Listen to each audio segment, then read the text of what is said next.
नमस्कार, मैं हूं प्रिया सिंह। आप देख रहे हैं खबर हिंदुस्तान। तो चलिए नजर डालते हैं अब तक की खबरों पर। जम्मू कश्मीर के श्रीनगर में मुठभेड़। जम्मू और कश्मीर में सर्च अभियान के दौरान सुरक्षा बलों ने आतंकवादियों के साथ जमकर मुठभेड़ हुई। मुठभेड़ के दौरान सुरक्षा बलों के 3 आतंकवादियों को मार गिराया। मिली जानकारी के अनुसार बताया जा रहा है कि एनकाउंटर में 4 जवान भी घायल हुए हैं। कर्नाटक में बीजेपी को लगा बड़ा झटका। कांग्रेस सबसे बड़ी पार्टी के रूप में उभरी। कांग्रेस पार्टी गुरुवार को कर्नाटक शहरी स्थानीय निकाय चुनाव में 1184 सीटों में से 498 सीटें जीतकर सबसे बड़ी पार्टी बन गई है। आपको बता दें कि 58 शहरी स्थानीय निकायों में 1184 वार्ड शामिल थे। इसमें मतदान हुआ था। कुल 1184 सीटों पर चुनाव हुए, जिसमें कांग्रेस ने 498 सीटें जीती, भारतीय जनता पार्टी ने 437, जनता दल ने 45 और अन्य ने 204 सीटें जीती। ओमिक्रॉन ने बढ़ाई केंद्र सरकार की चिंता। कोरोना एक बार फिर से लोगों के घरों में दस्तक देना शुरू कर दिया है। ऐसे में आपको बता दें कि आए दिन कोरोना के केस में इजाफा देखने को मिल रहा है, जिसको लेकर सरकार ने टीकाकरण में तेजी करने का निर्देश जारी कर दिया है। वहीं गुरुवार को 16,574 नए मामले दर्ज किए गए थे। कोर कमेटी संग बैठक अमित शाह। तय हुआ कोरोना चैलेंज के बीच कैसे होगा प्रचार। आगामी 2022 के विधानसभा चुनाव को लेकर लोगों के बीच में सरगर्मियां तेज हो गई हैं। ऐसे में सभी पार्टी जोरों शोरों से चुनाव का प्रचार प्रसार कर रहे हैं। इसी बीच कोरोना का नया वेरिएंट लोगों के घरों में दस्तक देना शुरू कर दिया है। आपको बता दें कि कोरोना के कारण पार्टी रैलियां निकालने के लिए विवश है। इसी को ध्यान में रखते हुए सरकार अब डिजिटल प्रचार करेगी। नए साल के जश्न पर ओमिक्रॉन का मंडरा रहा खतरा। दिल्ली में कोरोना के बढ़ते मामलों को देखते हुए पुलिस प्रशासन काफी सख्त नजर आ रही है। बताया जा रहा है कि नए साल का जश्न इस बार घर में ही मनाया जाएगा। जिलाधिकारी और अपर पुलिस आयुक्त का कहना है कि नए साल पर पार्टी के आयोजन के लिए कोई अनुमति नहीं दी गई है। शासन के निर्देशों के तहत कोविड प्रोटोकॉल का पालन करते हुए आयोजन स्थल पर 50% और अधिकतम 200 लोगों तक के कार्यक्रम किए जा सकते हैं। करण जौहर ने दिल्ली सरकार से सिनेमाघरों को खोलने की अपील।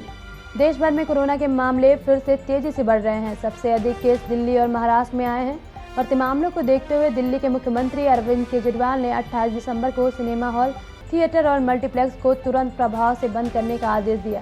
इसे लेकर मल्टीप्लेक्स एसोसिएशन ने चिंता जाहिर की और उन्होंने राज्य सरकार पर इसका आदेश पर विचार करने की अपील की। इस बीच करण जौहर ने भी एक ट्वीट कर दिल्ली सरकार से निवेदन किया कि गाइडलाइन के साथ सिनेमाघरों को खोलने पर विचार करें। यूपी सरकार इन नाविकों को देगी फ्री में स्टीमर। बाढ़ में फंसे लोगों को तुरंत निकालने के लिए राहत आयुक्त कार्यालय अनूठा प्रयोग करने जा रही है। यह बाढ़ प्रभावित क्षेत्रों के चुनिंदा नाविकों को मुफ्त में छोटा स्टीमर देगा। इसको देते हुए समय नाविकों से करार किया जाएगा कि बाढ़ में समय से प्रभावितों की मदद के लिए मुफ्त में काम करेंगे। राहत आयुक्त कार्यालय इसके लिए प्रस्ताव तैयार कर रही है और जल्द ही उच्च स्तर से इसके लिए अनुमति लेने की तैयारी है। यूके से कोलकाता आने वाली सभी उड़ानों पर बैन। पश्चिम बंगाल सरकार के यूके से कोलकाता हवाई अड्डे के लिए आने वाली सभी उड़ानों को निलंबित करने का फैसला किया है। राज्य सरकार द्वारा जारी आदेश के मुताबिक 3 जनवरी से यूके से कोलकाता आने वाली सभी उड़ान पर बैन रहेगा। बंगाल के अपर मुख्य सचिव बीपी गोयल का द्वारा नागरिक उड्डयन मंत्रालय के सचिव राजीव बंसल को लिखे पत्र में उन्होंने राज्य सरकार के फैसले के बारे में सूचित किया है। चीन में कोरोना लॉकडाउन से बुरा हाल। कोरोना वायरस के नए लहर से चीन का बुरा हाल। उत्तरी पश्चिमी चीनी शहर जियान में कोविड के बढ़ते संक्रमण को देखते हुए 8 दिन में लॉकडाउन जारी है। 113 करोड़ आबादी वाले इस शहर में कई लोग कई दिनों से भूखे हैं। चीनी नेशनल हेल्थ कमीशन के मुताबिक 29 दिसंबर को चीन में 156 नए लोकल ट्रांसमिशन वाले केस रिपोर्ट हुए हैं। मोदी की रैलियों से यूपी में बीजेपी को हो रहा फायदा। उत्तर प्रदेश में विधानसभा चुनाव नजदीक आने के साथ राजनीतिक दलों में घमासान बढ़ती जा रही है। सभी पार्टी अपनी अपनी जीत के दावे कर रहे हैं। भारतीय जनता पार्टी अब भी सबसे आगे है और समाजवादी पार्टी के मुकाबले उसने कुछ और बढ़ते हासिल की है। राजनीतिक जानकारों का मानना है कि काशी विश्वनाथ कॉरिडोर के उद्घाटन और इसके बाद यूपी में पीएम की कई रैलियों के बाद बीजेपी को फायदा मिलता दिख रहा है। तो ये थी हमारी अभी तक की खबरें। अगले अपडेट पाने के लिए देखते रहिए खबर हिंदुस्तान। धन्यवाद।